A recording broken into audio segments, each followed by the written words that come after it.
All right. So November, gosh, I can't believe it's November already. It feels like, in some ways it feels like this year has gone fast. In other ways it feels like maybe it hasn't gone so fast. But this week, we got to celebrate Veterans Day. And instead of doing a podcast series, I wanted to just do a special focus for Veterans Day. And we have a guest speaker today, which I'm very excited about. Anthony Tormey, I met him, oh my gosh, like, I think it was in 2020. Yeah. So Yeah, we it's were, quite a while ago. yeah, yeah, we were doing the virtual leadership training. And it was such a pleasure to meet you. And I'm just, more than that, I'm just excited that we were able to stay connected and to have our mission and our purpose for life align, because really it's just being in service to others. So I'm super excited to have you today, Anthony, and I'll just turn it over to you to introduce yourself. Well, I'm super excited to be here as well, Chris. So thank you for the invitation, and Of I course. certainly feel blessed that we're still in each other's lives. And you're right. My mission statement for many, many years, since, oh my gosh, 30, 40 years, has always been to have a positive influence on the people that I meet every day. Mm, And so I hope I'm able to have a positive influence on your audience today, and share with them some thoughts and ideas. But a little bit about myself. So I spent 20 years serving this great nation. I spent 10 of those years jumping out of airplanes and scuba diving and rappelling out of mm, helicopters as a member of the Air Force's branch of special ops called pararescue.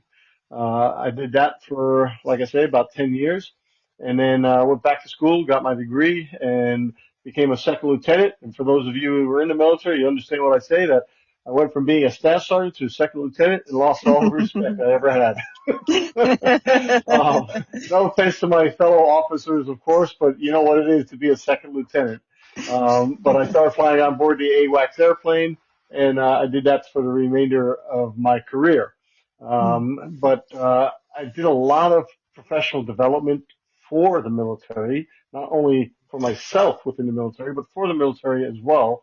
Back in the day, it was called TQM, providing professional development training for officers and NCOs, and getting certified in the Stephen Covey 7 Habits and other programs as well, all for the Air Force. And I absolutely loved what I did. I felt like I was having a positive influence on people.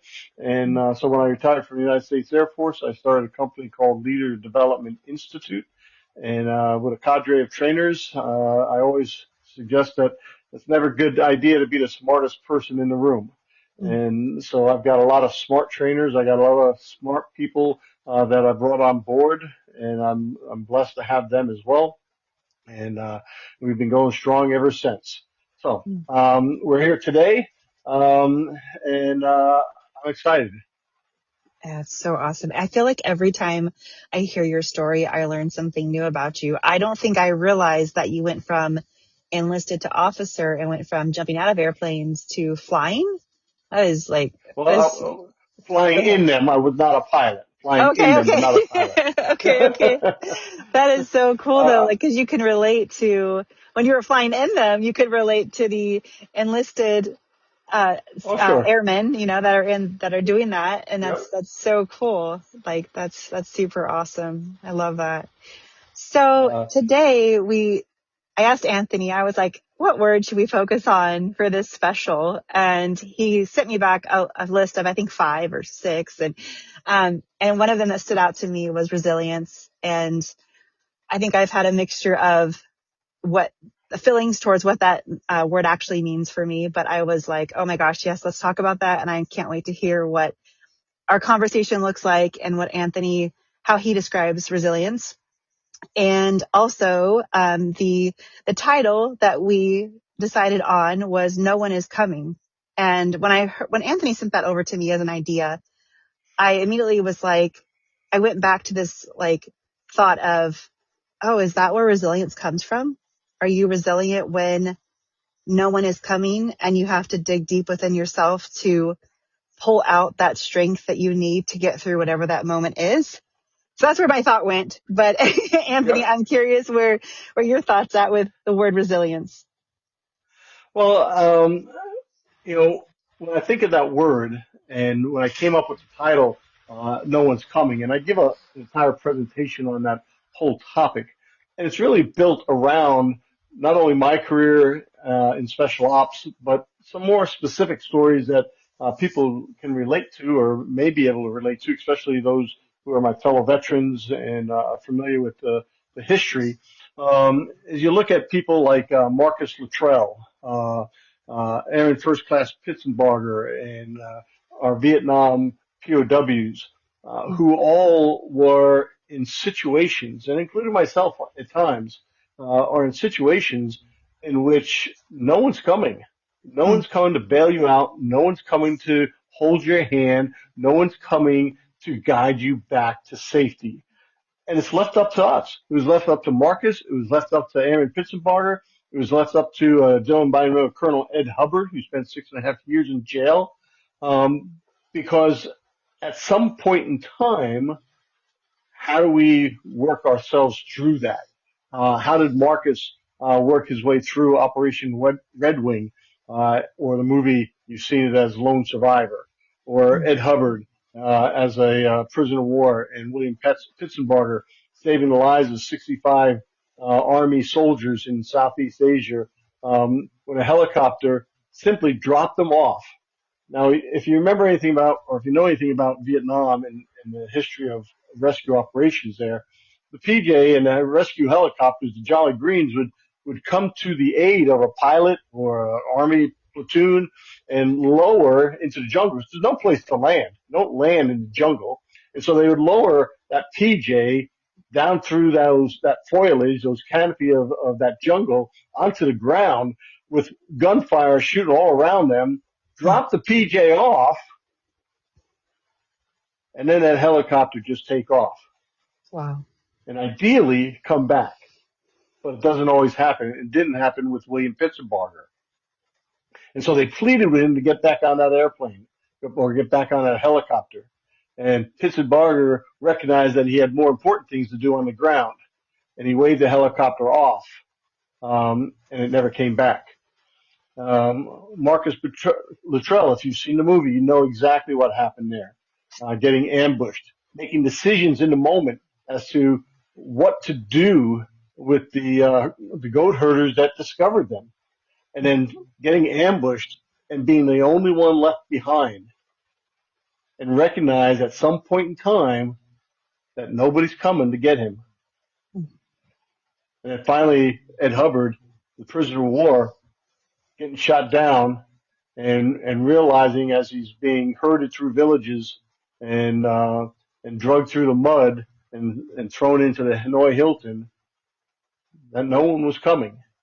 And so for my fellow veterans out there and for our spouses and for the people that are listening to this today is nobody's firing a shot at us. Nobody's leaving us into jungles to be left behind. But at some point in time, like these three individuals, like times when I've been in it myself, is we got to recognize that at the end of the day, it's us that have to get through it. And I call that, Chris, I call that the difference between complacency and agency. Mm, yeah. What do When you I mean look by at agency? Like, if you don't mind, like, what does agency mean to you? Sure, but before I go into the agency, I think it's important to really truly understand complacency, Mm, um, okay. because when you think of complacency in the situations like the three that I've shared with, or even things that you may have been involved with or myself, is that we think that hey, we made it through everything else, we'll make it through this, um, Yeah. and just sitting back and just kind of waiting for things to unfold, just waiting Yeah. for things to take care of themselves, and it doesn't take care of itself. It only takes it gets worse or gets worse. Excuse me. And so the agency, the agency is about being proactive. It's about having that growth mindset. And so Mm, you find yourself in a stressful situation, and you're frustrated and you're anxious and you're burnt out or you don't know where to go next. The idea is you've got to not be complacent with where you're at in that moment. yeah. The fact is that we have to take three things into consideration. One, to take 100% responsibility for our lives. And people don't really truly understand what that is, Chris. People say, "Oh yeah, I take 100% responsibility for our life." Well, yeah, no, you don't, because if you blame because if you blame anybody for anything, guess what you give up?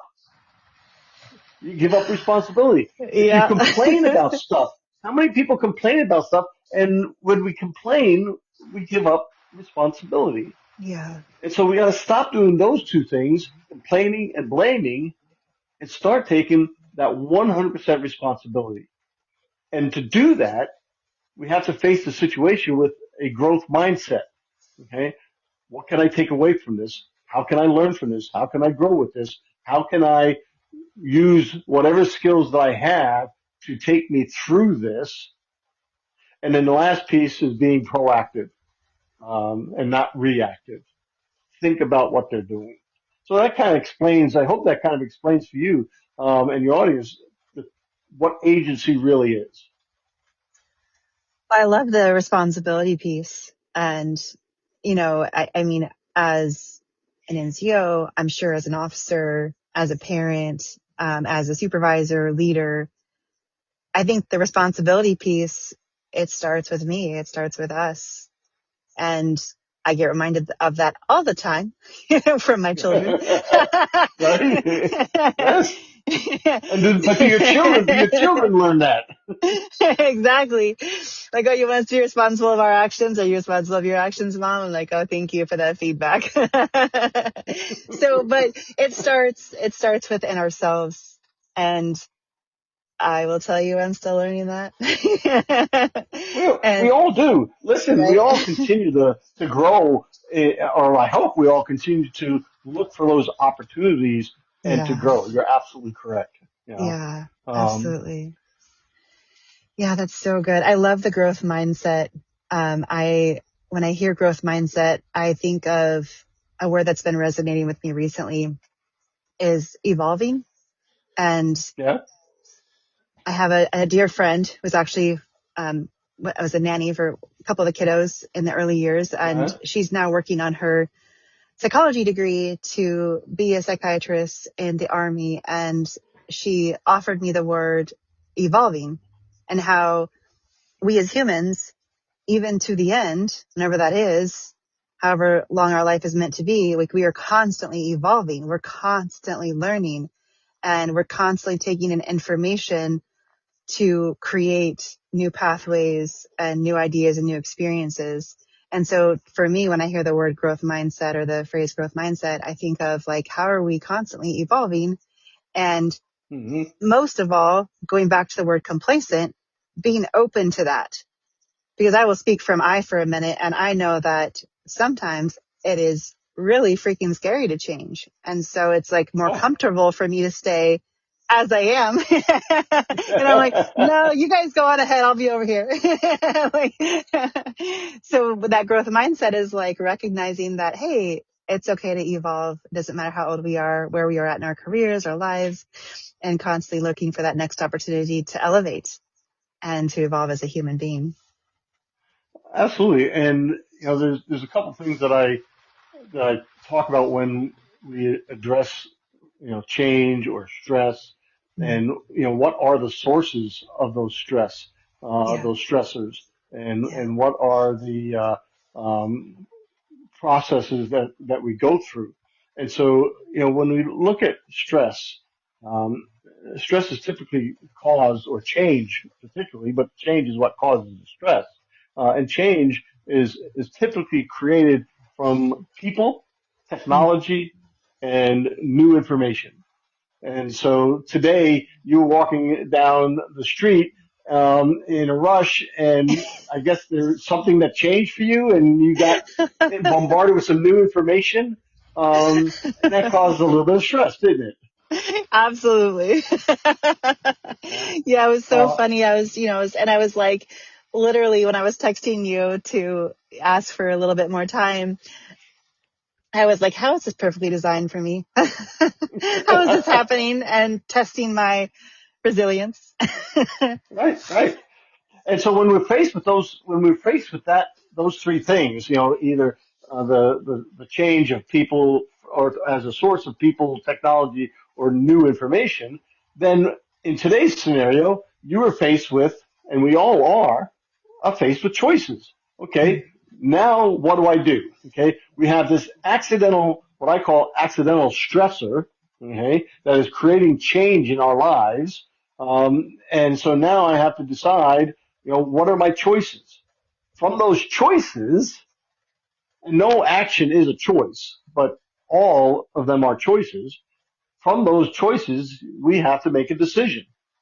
And that decision is, do I get out of bed in the morning, or do I stay here and wander in my own self pity or whatever the case may be, or my own stress? So we have decisions that we can make in the moment of choice, and those decisions will drive our actions.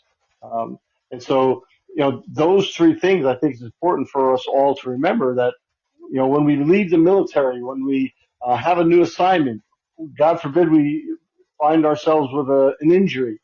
These are all things that create new information for us. And what are our choices? And then what are the decisions that we're going to make? Um, and so the things that I share with you is, what are those stressors? And so there's typically three stressors that we all experience. The one that you had today, which I would categorize as an accidental stressor. It could be that sudden rain shower, or a change in schedule, or whatever the case may be. It might be your alarm clock didn't go off on time, or you slept through it. Maybe it's the traffic that you're stuck with going into work. A flat tire. I mean, we can all imagine the accidental stressors that set us off sometimes. And again, we're faced with a choice. How do we choose to deal with this? Do we take 100% responsibility for how we respond to that rain shower, to that drop box, to that missed meeting, to that? Do we take 100% responsibility of that, or do we blame or complain about it? Because if we blame or complain about it, we're giving up that responsibility. Yeah, that reminds me Major of change. Go ahead.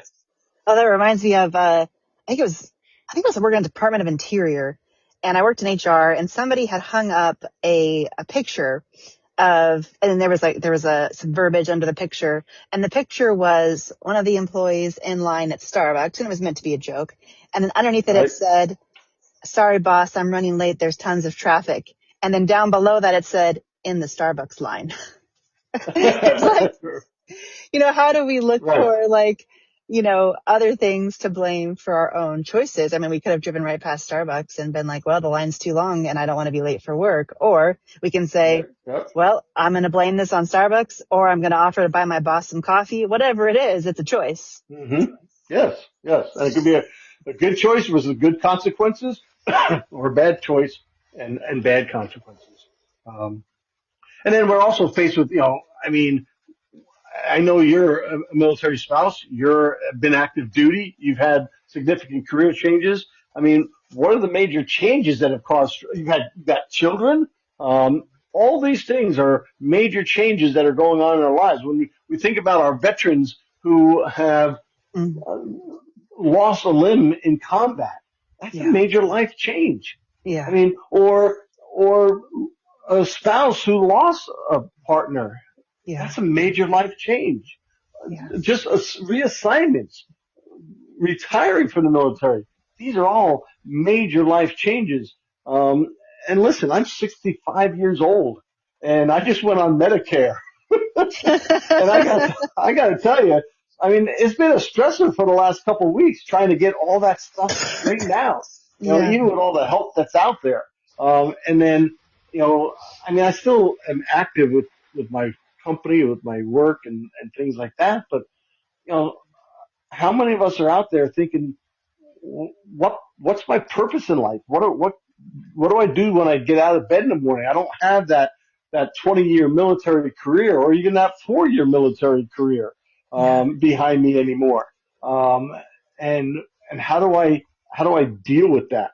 And it's a big part of that conversation that you have with yourself. Yeah. And so major changes, and then ongoing changes, whether it be simple things like the commute, difficult work relationships, Yeah. or difficult personal relationships, whether it be spouses or families or coworkers or friends or neighbors. All these ongoing stressors um, can can create a sense of despair for some of us. And so being resilient and how to be resilient, because nobody's going to hold their hand. Nobody's coming is the phrase. Yeah. And I thought about that today when I was actually having a coaching call with a veteran this morning, and young guy did 4 years in the military and getting ready to transition. And he shared with me, he said, yeah, when I talked about getting out with my family and friends, colleagues, everybody was like, oh yeah, when you get to that point, let us know, we'll help you. And he said, Chris, no one's here. No one's here to help me. He's like, and all the information is all over the place and it's not like a clear process. And he was given my number by a family friend. And I told him, I said, it starts within you and Yep. identifying what it is that you want. What is your identity outside of the military? Because for the last 4 years, after high school and after being a kid, going straight from, being a kid and being told what to do, and then going into the military and also being told what to wear, where to be, how to act, how to do all the things. And then now you're at this transition point, and now you get to really look inward and check in with yourself and be like, hey, what do I want? How do I want to show up? And what choices do I want to make that align with my values, not the military branch values that you served under, but your own specific values. And then from hmm there, start to lay your foundation of how you choose to live your life outside of the military. and that brings up an excellent point that many of us do, and it doesn't matter whether it's in the military or not, but it's called the self or the illusionary self.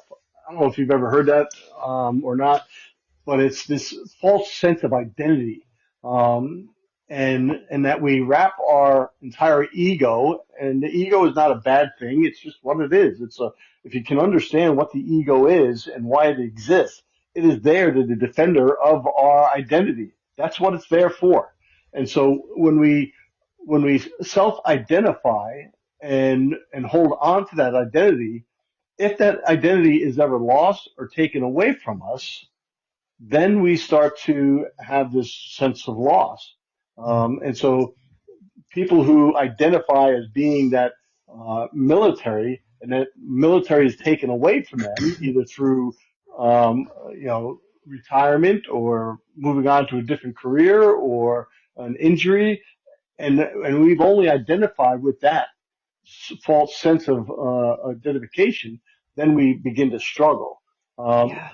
Same thing with, and I didn't get a chance to listen, and I'd be curious to see your three-part series on the illusionary self of the military spouse, Yeah. because Yeah. because then that becomes that weight, if you will, is I identify as a military spouse, and then that is taken away from us, or we lose it, or we give it away. Not that it's always taken away. Yeah. So it's important to be able to understand, and then how the ego will do everything it can to defend that illusionary self. I haven't heard the term illusionary self. And wow, you made me instantly think of the military spouse identity that we just finished in October. And one thing I felt really interesting that seemed to be pretty consistent from the spouses that I get to talk to is how each time they have moments throughout their time of being a military spouse where they solely identify as that. And it basically consumes who they are as a person. And it made me think hmm about, not to go too much into this, but the mental health piece. And there's, a decent amount of benefits out there for veterans, but the service member spouse, they take it on differently because it's Yes. almost, they're not like in the field or deploying, but they're taking on the responsibility of legit everything else and also Sure. showing up for their service member spouse, however that's going to look like, in a way that could support them or doesn't support them. However, everyone's different in that relationship. So, their identity can get lost. And especially with it being so common that a lot of service members get married so young. And I would, I'd ask the question, do you have time to figure out who you are as a person? And it's a unique situation to be in, because the other piece of it that came up was what things should look like based off of customs and courtesies, and how much of that is taken on by the spouses. So, Sure. what's appropriate to say, wear, and do at your service members' events. I know with the parent groups, the yellow ribbon events, all those things, spouses are expected to act a certain way. And so how much of that is really taken seriously and shapes them into who they are. And then when that goes away, whether their service member gets out or retires or whatever the Separate. situation is, separation, divorce, then how does that spouse come back to themselves and like, all right, this Right. is part of me. Being a military spouse is part of me, but it is not my identity. And what is my Exactly. identity? Yeah. And to help understand that process is to Yeah. separate it into identity as being uh, how do I say, just a human being, just Yeah. identify as a human being, Yes. but we fill roles in our life. And so Yes. you as a parent, you fulfill a role as a parent to provide and protect and for those children of yours. Okay. Yeah. But then there comes a point where those children become adults themselves and perhaps maybe even a parent themselves. And we struggle as individuals in that particular role Yes. if we identify as being a mom, and when those kids move off to, well, you've just had a son leave for the military. Yeah. Um, how was that? How was that experience for you as a role mom or as an identity mom? How much did you grieve over that versus how much did you say, this is an opportunity for my son himself to grow? These are the challenges that we have. Yeah. And it was so sweet this morning. He is in his last year of high school. So he came back from training to finish his last year of high school. And he came into the kitchen this morning. I was making coffee, and I could just tell by his demeanor that he was feeling some sort of way. And he came in, and he's 6'1", and he just fell into my arms. I just wrapped my arms around Mm-hmm. him. He put his head on my shoulder, and I held him until he pulled away. And I said, "Are you okay?" And he said, "I'm in my feels about all the responsibility that the military calls for. He has drill this weekend. He also has high school performances. He has training coming Uh-huh. up in between high school and college." And he said, when I look at all of it, he's like, "It is so overwhelming, Mom."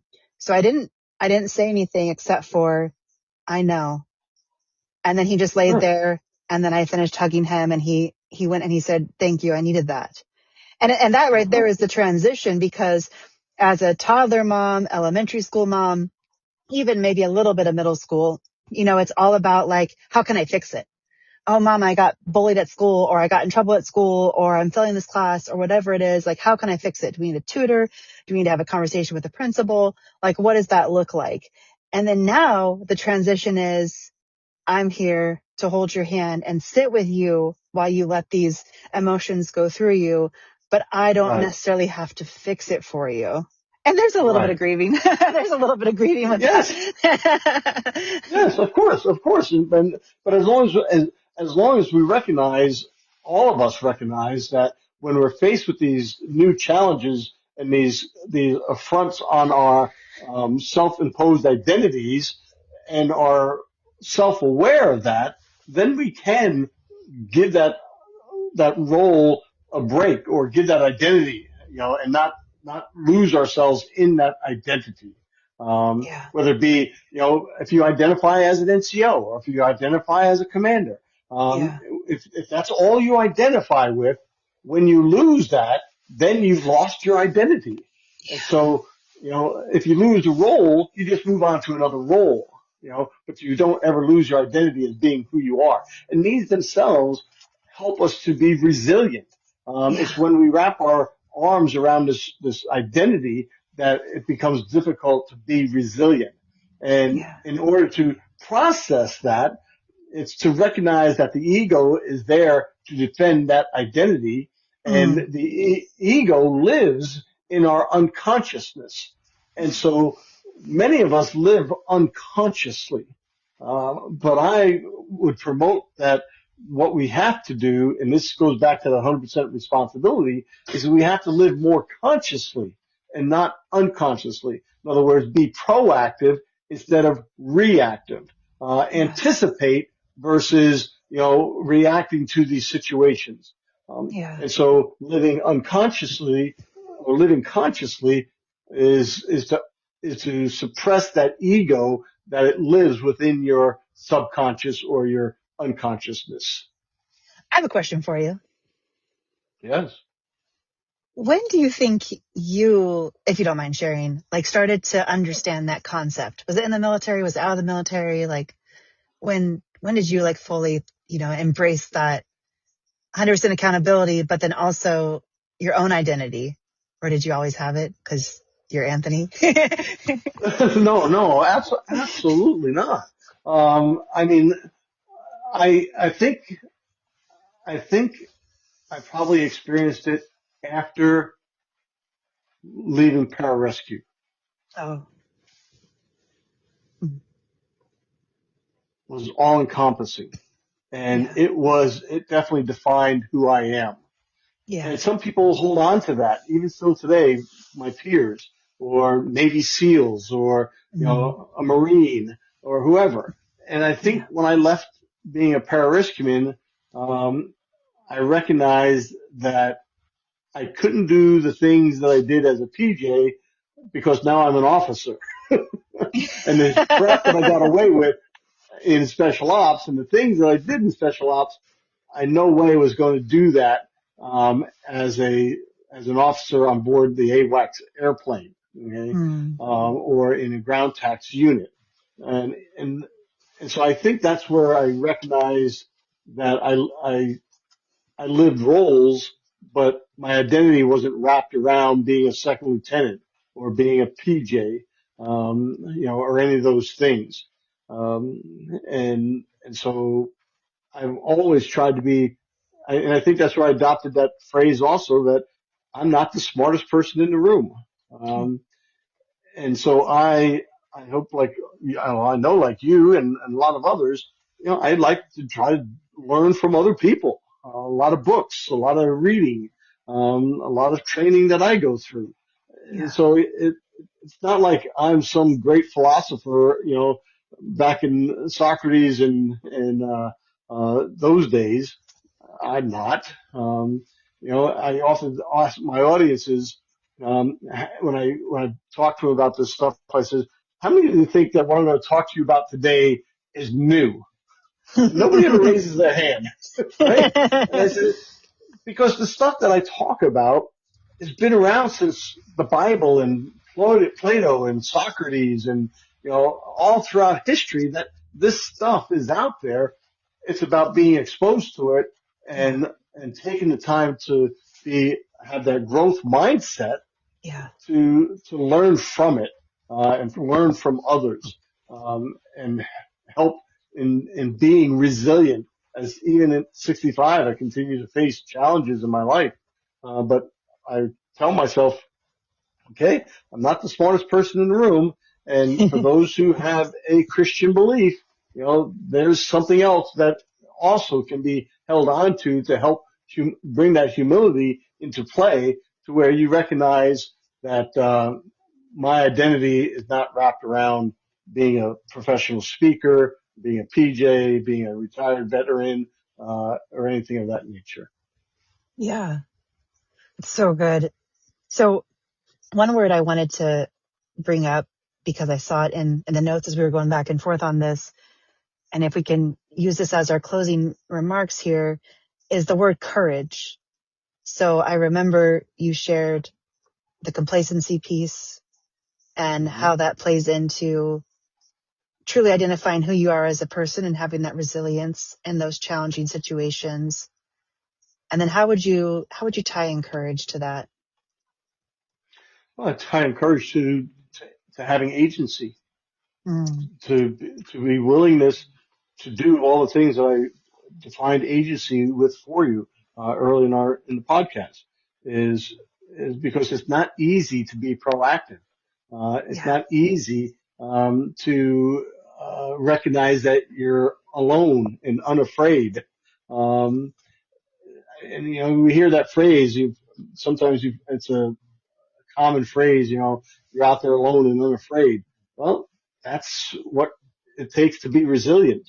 Is that yeah, you have to be unafraid and be willing to do all the things that we've talked about so far here today. Is suppress that ego, think consciously instead of yeah, unconsciously, um, exercise the roles that we live in, but not be afraid to let go of that identity. yeah.